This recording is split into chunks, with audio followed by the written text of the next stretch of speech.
Margashirsha is Keshava month. My Guru Maharaj is appeared on Navami, first Navami of Margashirsha, Keshava month. Now, this month, Margashirsha month, is important because gopis, they did Katyayani Vrata, and at the end of this month, Krishna accepted them. So this month, Krishna said, this month also all the grains and harvest is collected in this month, and people become very happy. It's like another Thanksgiving in India, when all the harvest is collected. Now there is another month, there is also Purushottam month, and I saw that Giriraj Maharaj mentioned that the Purushottam month you get 3 times more, 3 times all your pious activity and devotional services multiplied 3 times more than the Kartik.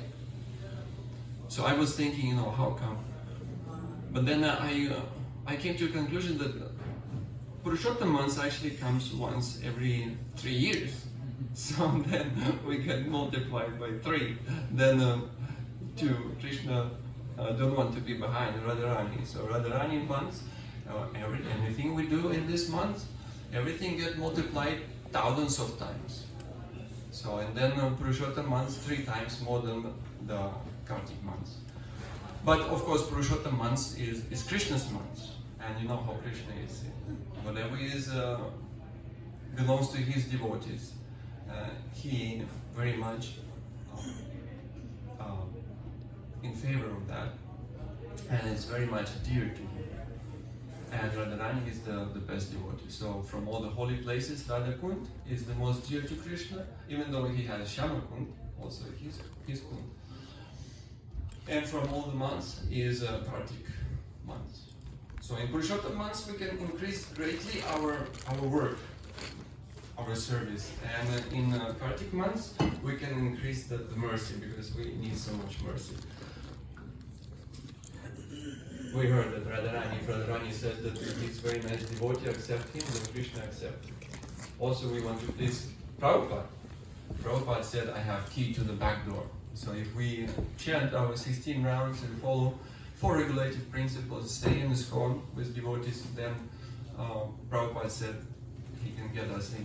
So we have our own people. They can smuggle us to spiritual world. So now, this is the morning. Oh, there is another thing. That Kartik is Brahma Muhurta of the demigods. So one day in heavenly planet is 1 year here. And all the demigods, they wake up on Makara Sankranti. This is why it's so important for people in general. Makara Sankranti is always celebrated, because the sun will start travel on the north, and then demigods wake up and all the pujas start. But Kartik is the Brahma Muhurta, so we can assume that not all demigods wake up Brahma Muhurta. So we can wake them up. Hare Krishna, Hare Krishna, Krishna Krishna, Hare Hare, Hare Rama, Rama Rama, Hare Hare. So that's the Brahma Muhurta start. It's the first day of Kartik. So they can wake up and do some chanting. So now, yesterday we had Sharad Purnima. So it's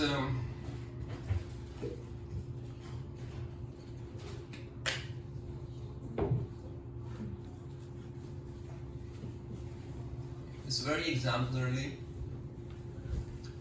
behavior of gopi.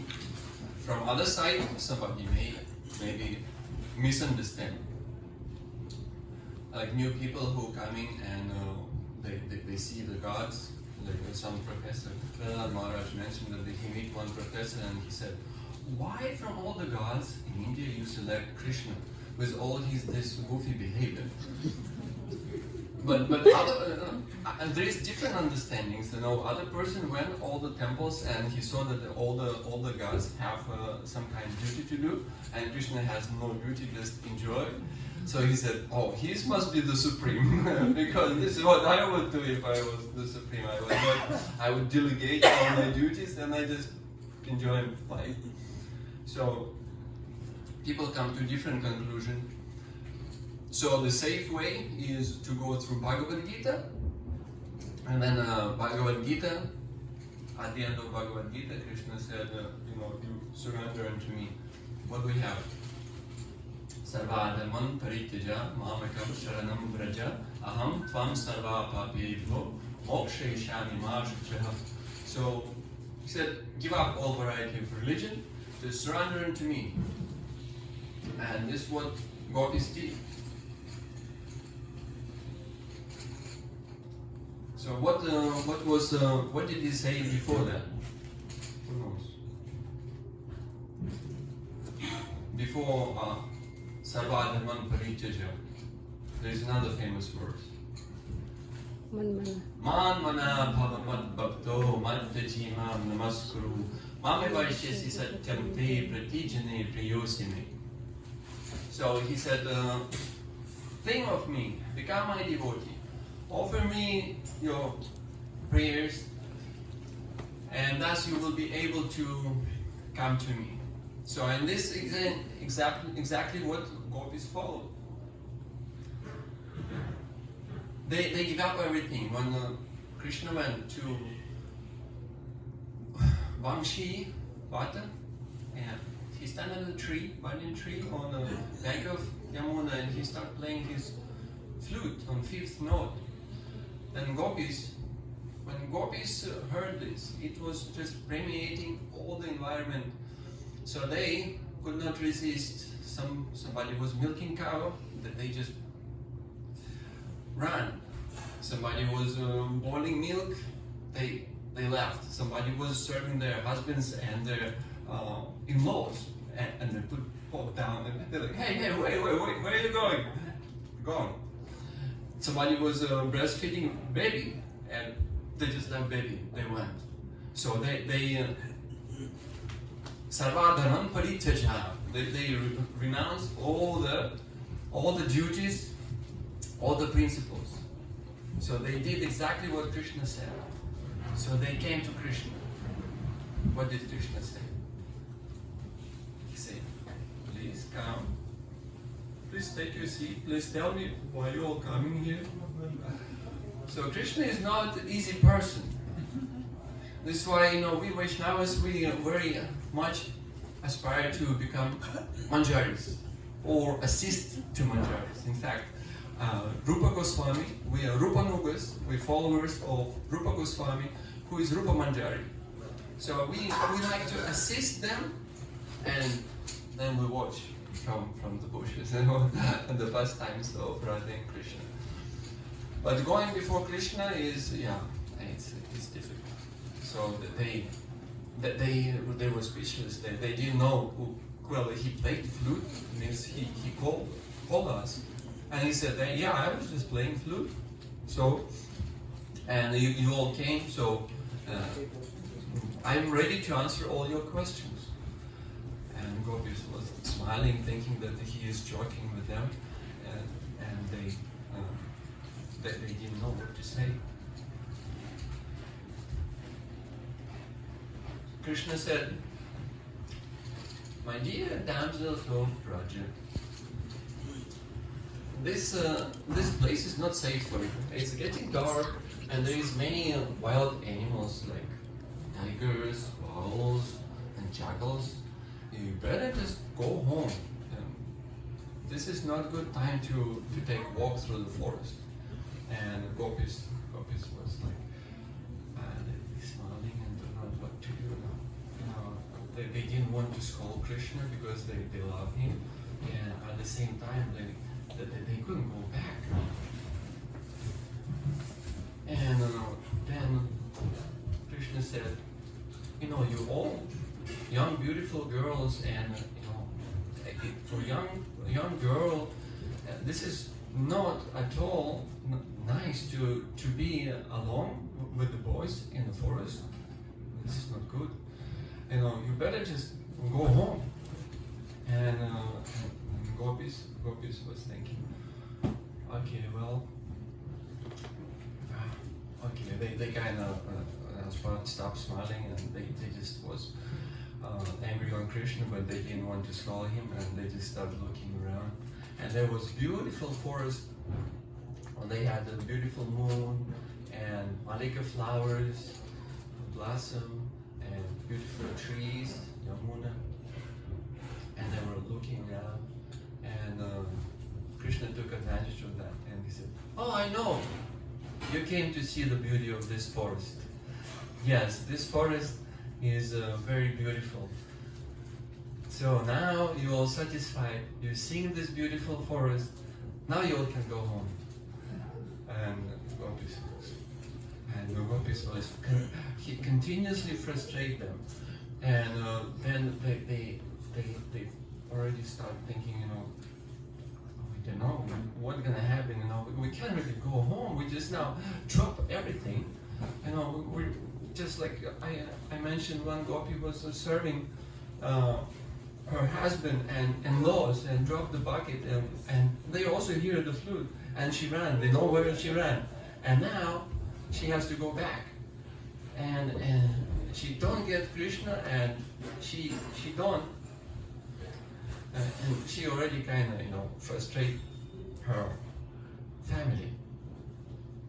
We heard the story of Keshava Swami when he mentioned that he decided to dedicate his life to Krishna's service, and he left his loving parents, and he went to bus stop, and he came and he waited for ride, and his ride was not coming, and he had some doubts in his mind, thinking, now I left my loving parents, and these people is not coming, and did I do correct decision? And now Gopi is in the same situation.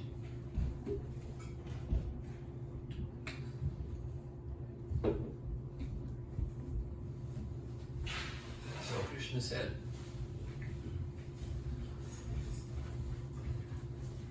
he said, service to husband is the highest religious principle for the woman. Not only husband, but she must be kind to friends of her husband. Also kind to younger brothers of her husband. And must be always taking nice care of his child, her child. And you left like this, I said, I'm sure you didn't get permission from your elderly. Now they must be searching for you. And so he said, you should go home. And he said, I'm the Supreme Personality of Godhead, and your attraction for me is very much appreciated and very noble. But he said, you don't have to be here standing in front of me. You can think of me. You can talk about me. And that was not sarcastic. This is all applicable to us. But for the Gopis, that was not enough. That they were on a different level. So Gopis said, Krishna, Gopis first they just started crying because they understood that their desire of service to Krishna will not be satisfied. This is a different level. It's compared like gold and iron the feeling of pure love and feeling of lust. We may see Krishna, his so beautiful form, we like to enjoy, we like to see, but Gopi's mood is we like to be enjoyed by Krishna. They want to offer enjoyment to Krishna. And they were crying because they was thinking to offer themselves to Krishna, and now Krishna is not accepting them. And then they finally gathered their strength and they started speaking. They said, Krishna, you are so cruel. Please do not reject us. We are your devotees, surrendered unto you. We came here to please you.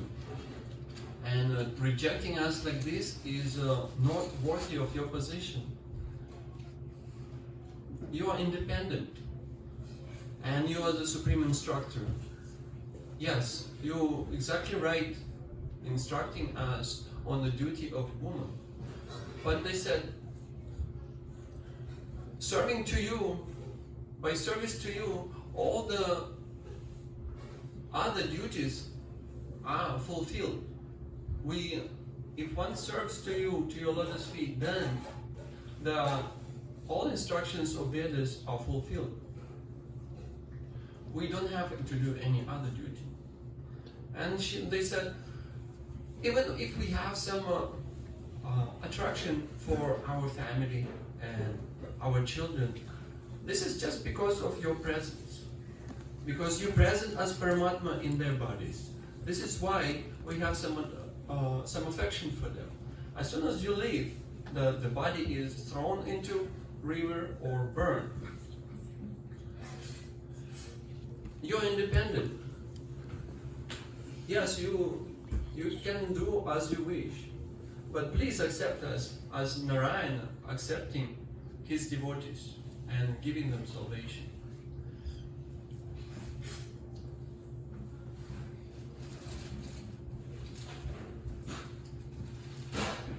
So Krishna was pleased with the words of gopis and he accepted them.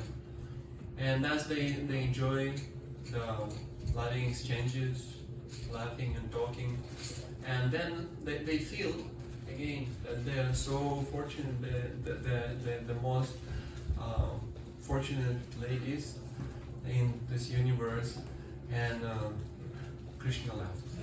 And then they follow Krishna and they look for Krishna, and when they couldn't find Krishna, they just start talking about Krishna and acting his pastimes. Bakasura, and they just were thinking about Krishna that way, and talking and chanting the name of Krishna, and then they was walking, and then they find the footprints of Krishna. They recognize that this is footprints because Krishna has markings on his lotus feet. And then they saw that there is another set of footprints, and they understand that now he went with one gopi.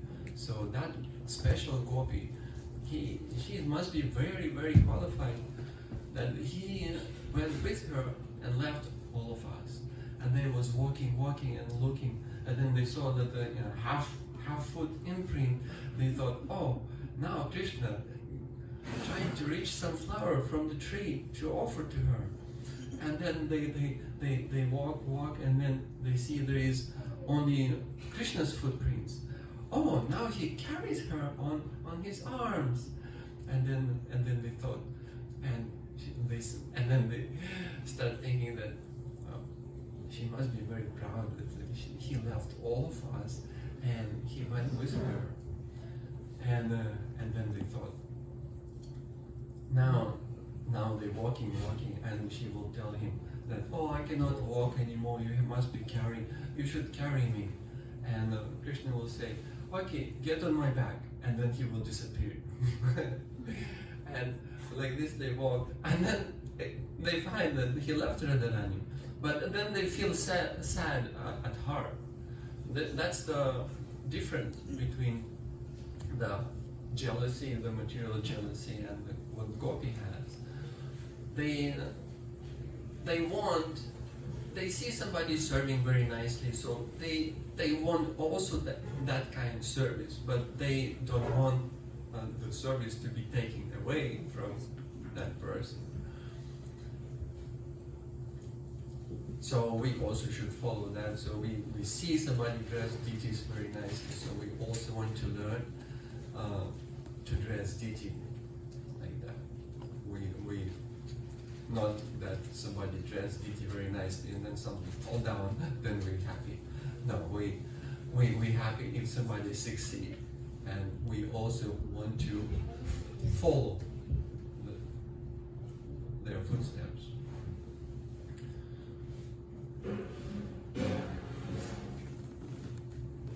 So then they walk again, but they walk together, and then they saw the moonlight was disappearing. They go going inside the forest, and then they come back to Yamuna and they just start chanting Krishna's name, thought that maybe he will eventually come.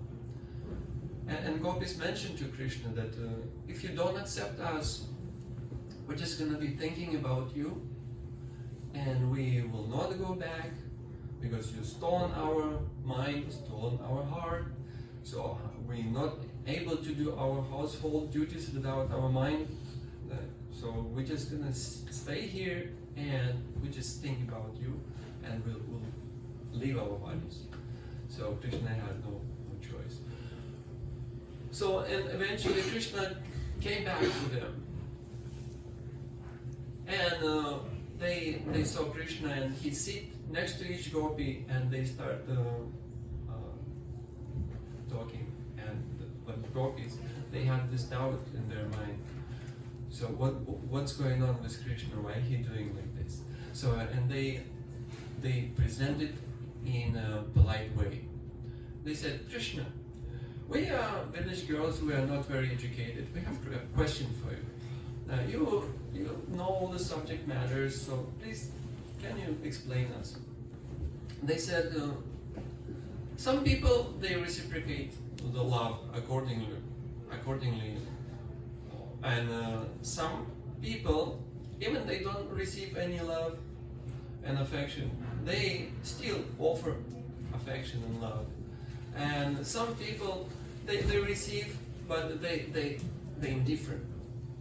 So which one you like the most? And which one is the best?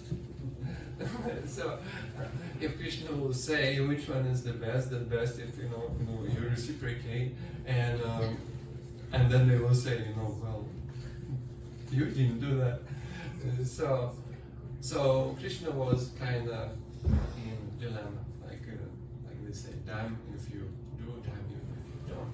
So he had to answer the question. And Krishna started. He said, yes, there is the three kinds of people. And he said, one reciprocate affection according to the affection is received. And those people are like merchants, and they know good. And better not to reciprocate affection at all, because they receive and they give. This is a business. And there is other people, like elderly people or like parents, who may don't receive so much affection or appreciation from children, but they still affectionate, because often children, they take for granted. Well, I'm child, this is what I do. I just play and have fun, and parents take care of me. So, but parents still take care of them. So he said, that's very nice. But he said there is a third class who don't reciprocate affection. And those can be divided on two. One is Atmarama, one who is a self-satisfied, transcendental person, and another one, ungrateful. That could be, he said, usually they rebel against seniors, like father take care of son, and son just take it and don't show any affection or appreciation. Or a disciple who received mercy of Guru, he is neglect his Guru. So that's gopis were satisfied, and they somewhat satisfied. Then Krishna explained. He said, "Well, you know what? You are not my regular devotees. So for you, my behavior is different. Sometimes I will not show on front of you, just to increase your desire to attain me, and but I'm there. So, I'm not going anywhere. I like to see you. I like to see you searching me, and I'm there." So, and then the gopis was completely satisfied, and then they had this great rasa dance when Krishna expanded himself again, and he stand between each gopi, and then they dance, and all the demigods also were able to come on the airplanes and to see this rasa dance.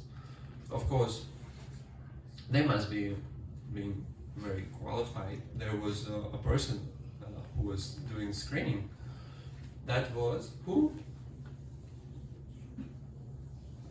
Shiva? Yes, Mahadev. Krishna, Lord Shiva actually came and he wanted to participate in rasa dance, but he is Shiva, he can't enter rasa dance. So he went to Lalita Devi, and Lalita Devi mercifully, she took him to Manasarovara lake, and she told him to take a dip, and he came back with a gopi body, and he was allowed to enter, but not participate, but to be able to see, and he became Gopeshwara Mahadev. He was guarding the Leela. So some demigods were able to see also, but I'm sure no inimical person would be able to come close, or somebody with material desires or unqualified. So Lakshmi also was able to enter, but again she had to perform many austerities to be able to enter and see, but not to participate again, because the mood is different. The Lakshmi Narayan is Swakiya ras. Just like in Dwaraka, Krishna expanded himself in 16,108 forms, and he stayed personally with each wife, each queen, and that was Swakiya ras, the relationship and marriage. But with gopis, that was Parakiya ras, when the relationship is kind of outside of marriage, and that is higher in the spiritual platform. Prabhupada compared it's like a reflection of a tree. What is high in spiritual world is low in material world. Here it's the most abominable thing to have relationship outside of marriage. It says even if somebody just think of this, they like drinking poison. But for Krishna, he is the Supreme Lord, and whatever he desires, that is correct, because we are all his energies. Even in fact, us, we Tatastha Shakti. So he's marginal energy. What to speak of gopis who were also expansions of Radharani, who is his pleasure potency. So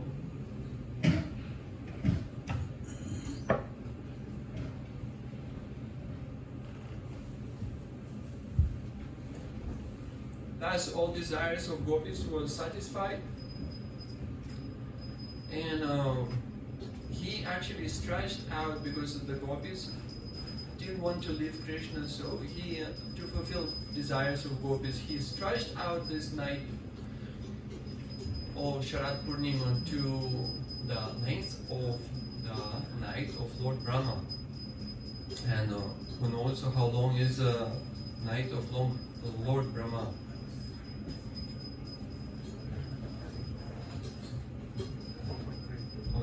So it is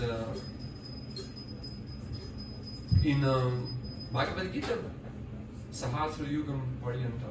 So Krishna explained that thousand ages or Tika Yugas, the all 4 yugas taken together 1,000 times is a day of Brahma, and the same length is his night. So yes, that's the great length of time. So Krishna is the supreme controller, and he can change things according to his desire. So this is then actually when they came back, they were accepted by Krishna's arrangement. When the night was finished, then they were able to go back home and be accepted. And here we have Radha and Aktabar. They still dancing, and it's morning after Sharad Purnima, and they still dancing, and we still here. We all came to his lotus feet, and now it's sunrise. It's time to go home. But we always will remember Lord Krishna, like gopis. They mind always on lotus feet of Lord Krishna, following the instructions of Krishna. Krishna again and again he keep telling us to remember him, to think of him.